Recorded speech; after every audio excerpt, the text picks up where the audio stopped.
Hello नमस्कार, स्वागत आप सबका आपके अपने उत्कर्ष यूट्यूब चैनल पर। जब से राजस्थान पुलिस एसआई की वैकेंसी आई है, कुछ डॉक्यूमेंट्स को लेकर के ना बच्चों के मन में बड़ा कन्फ्यूजन था, क्योंकि भर्ती बड़ी है और जब भर्ती बड़ी होती है ना तो वहाँ पर बच्चा नहीं चाहता कि वो डॉक्यूमेंट्स में कुछ ऐसी गलती करे ताकि जिससे उसको हमेशा पछताना पड़े कि यार मैंने ऐसी क्यों गलती की। तो जब बहुत सारे कमेंट्स भी आ रहे थे डॉक्यूमेंट्स को लेकर के, और खास करके आपके कौन कौन से डॉक्यूमेंट्स आपके इनकी जरूरत पड़ेगी उनको लेकर के यहाँ पे आ रहे थे, और क्या सर उन डॉक्यूमेंट्स के आधार पर हमें इस भर्ती से डिबार किया जा सकता है। तो अगले कुछ मिनटों के अंदर देखने वाले हैं कि कौन कौन से डॉक्यूमेंट जो ना वो हमें यहाँ से चाहिए। बेसिकली हमें आज डॉक्यूमेंट्स की बात करें ना, डॉक्यूमेंट्स की बात करें तो आपको ये तो पता है कि ये ओटीआर के माध्यम से फॉर्म भरा जाएगा, तो आप ओटीआर पे जाकर के इस फॉर्म को सबमिट करवा सकते हो। एक आपके यहाँ पे डॉक्यूमेंट्स की बात करें तो एक तो आपको यहाँ पर क्या चाहिए, मार्कशीट की बात करते हैं कि सर मार्कशीट होनी चाहिए, और मार्कशीट किसकी होनी चाहिए, आपके ग्रेजुएशन की। तो यहाँ पर ये कहा गया था कि भाई आपके पास यदि आपने ग्रेजुएशन कर रखा है तो इस फॉर्म को अप्लाई कर सकते हो। इसके साथ साथ यदि आप फाइनल ईयर के अंदर तो आप अपेयरिंग फाइनल कर दो कि अपेयरिंग करोगे, और उसके अंदर और आपका जब इंटरव्यू होगा तो जस्ट इंटरव्यू के पहले दिन से, इंटरव्यू स्टार्ट होगा उसके पहले दिन से, उसके पहले दिन तक, उसके पहले से आपके पास वो मार्कशीट होनी चाहिए। इसके अलावा यहाँ पर आपको एक आपके यहाँ पे डॉक्यूमेंट्स चाहिए थे। आपके मूल निवास की बात करें तो ये मूल निवास जो है आपके फॉर्म अप्लाई करने से पहले, फॉर्म जो अप्लाई कर रहे हो इस फॉर्म जो अंतिम तिथि, इस अंतिम तिथि से पहले आपके पास मूल निवास जारी होना चाहिए। मतलब समझ रहे हो बात को क्या कह रहा हूँ कि जैसे आपके एसआई की वैकेंसी, एसआई का जो फॉर्म है उसके भरने की जो फॉर्म भरने की जो अंतिम तिथि है उससे पहले का आपके पास मूल निवास बना हुआ होना चाहिए। यदि नहीं है तो फिर आप वहाँ पे शपथ पत्र जारी कर सकते हो। भाई किसी कारणवश से नहीं बनवा पाए हो तो बाद में इसके ऊपर विचार किया जा सकता है, बशर्ते, लेकिन ऐसी नौबती क्यों आए, आप उससे पहले बना लो। इसके अलावा एक आपको यहाँ पे चाहिए कास्ट सर्टिफिकेट। आपको यहाँ पे चाहिए कास्ट सर्टिफिकेट की बात करें वो यहाँ पे चाहिए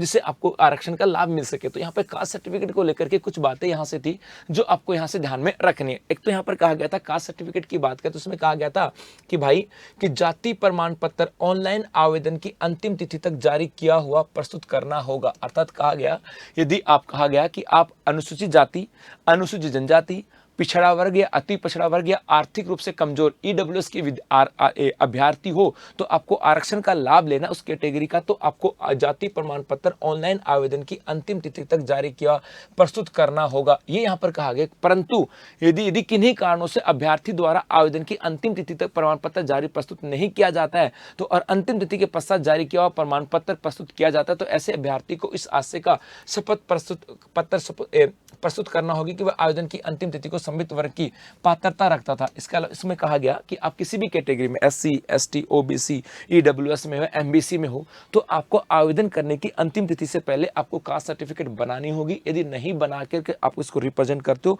तो आपको एक शपथ पत्र जारी करना होगा कि साहब मैं पहले से इसी कास्ट में था लेकिन किसी कारणवश नहीं बना पाया। ये यहाँ से आ जाता है। इसके अलावा यदि आपने गलत इन्फॉर्मेशन दी तो आपका फॉर्म जो है रिजेक्ट हो सकता है। तो मतलब आवेदन की अंतिम तिथि तक आपको ये सर्टिफिकेट बना लेनी। इसके अलावा यहाँ पर कहा गया, एक आ गया था ईडब्ल्यूएस को लेकर के कहा गया कि यदि जिस व्यक्ति के पास पूर्व का ईडब्ल्यूएस प्रमाण पत्र बना हुआ था, मतलब आपने ईडब्ल्यूएस कैटेगरी में और आपने ईडब्ल्यूएस का प्रमाण पत्र बना लिया, लेकिन परंतु आवेदन के समय उसके द्वारा ईडब्ल्यूएस प्रमाण पत्र बनाया हुआ नहीं था, लेकिन जब वो आवेदन कर रहा था उस समय हो सकता है उनके पास अपडेटेड जाति प्रमाण आपके ईडब्ल्यूएस सर्टिफिकेट नहीं है, क्योंकि अपडेटेड रखना पड़ता है भाई 6 महीने के आसपास इसकी होता है कि 6 महीने पुराना नहीं हो। तो यहाँ पर यदि अपडेटेड ईडब्ल्यूएस नहीं है तो उनके द्वारा प्रस्तुत शपथ पत्र के आधार पर उसकी पात्रता पर विचार किया जाएगा। तो आप शपथ पत्र जारी कर सकते हो कि साहब मैं किसी कारणवश नहीं बनाए। यदि किसी अभ्यर्थी के पास आवेदन के समय ऐसे पूर्व का ईडब्ल्यूएस प्रमाण पत्र नहीं बना हुआ है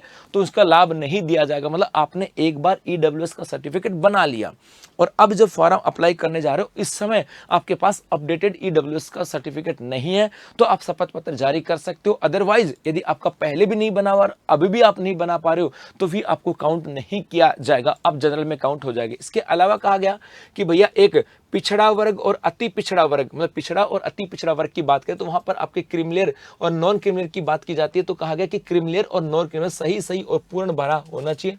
पिछड़ा वर्ग, अति पिछड़ा वर्ग के प्रमाण पत्र जो नियमानुसार पिता और माता की आय के आधार पर सक्षम अधिकारी के द्वारा निर्धारित प्रमाण पत्र जारी किया जाता है। हमारे यहाँ पर इनकम के आधार पर पिछड़ा और अति पिछड़े वर्ग की बात करें, क्रीमिलेयर और नॉन क्रीमिलेयर, हमारे यहाँ पर आय के आधार पर कैटेगरी होती है क्रीमिलेयर और नॉन क्रीमिलेयर।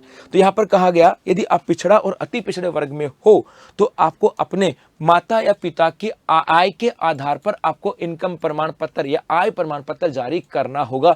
ये यहाँ पर कहा गया। अन्य पिछड़ा वर्ग और अति पिछड़ा वर्ग में विवाहित महिला आवेदक को आरक्षित वर्ग का लाभ प्राप्त करें तो अपने पिता के नाम से, और यदि इस पिछड़ा वर्ग और अति पिछड़ा वर्ग के अंदर यदि क्रिमिनल और नॉन क्रिमिनल का लाभ यदि कोई विवाहित महिला लेना चाहती है तो उसको भी लाभ पिता के निवास स्थान और आय के आधार पर ही दिया जाएगा। ये यहाँ पर कहा गया है ना। ये आपके यहाँ से पति के नाम निवास स्थान के आधार पर जारी प्रमाण पत्र जारी नहीं होगा। अर्थात पिछड़ा और अति पिछड़े वर्ग में क्रिमिनल और नॉन क्रिमिनल का जो लाभ दिया जाएगा, चाहे वो लड़का हो चाहे लड़की हो, चाहे वो विवाहित महिला हो, तीनों की, मतलब लड़का तो जाहिर सी बात है वो चाहे विवाहित हो चाहे अविवाहित हो, लड़की अविवाहित है तो पिता के नाम से होगी, विवाहित पति तो विवाहित हो गई तो उसको भी क्रिमिनल और नॉन क्रिमिनल का लाभ जो है वो पिता की आय और उनके मूल स्थान के आधार पर या माता की आय के आधार पर दिया जाएगा। एक यहाँ पर कहा गया राज्य के पिछड़ा वर्ग अति पिछड़ा वर्ग के क्रिमिनल के अभ्यर्थियों को आरक्षण का लाभ नहीं दिया जाएगा। अर्थात यदि आप राज्य के पिछड़ा वर्ग और अति पिछड़ा वर्ग में हो और आप नॉन क्रिमिनल में हो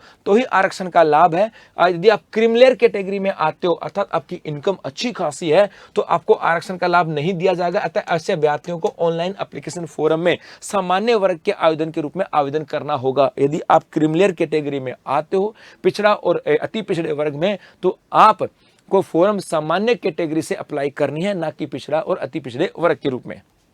जी, इसके अलावा कहा गया कि अनुसूचित जाति और अनुसूचित जनजाति का प्रमाण पत्र सक्षम प्राधिकारी द्वारा निर्धारित प्रपत्र पर जारी किया हुआ होना चाहिए।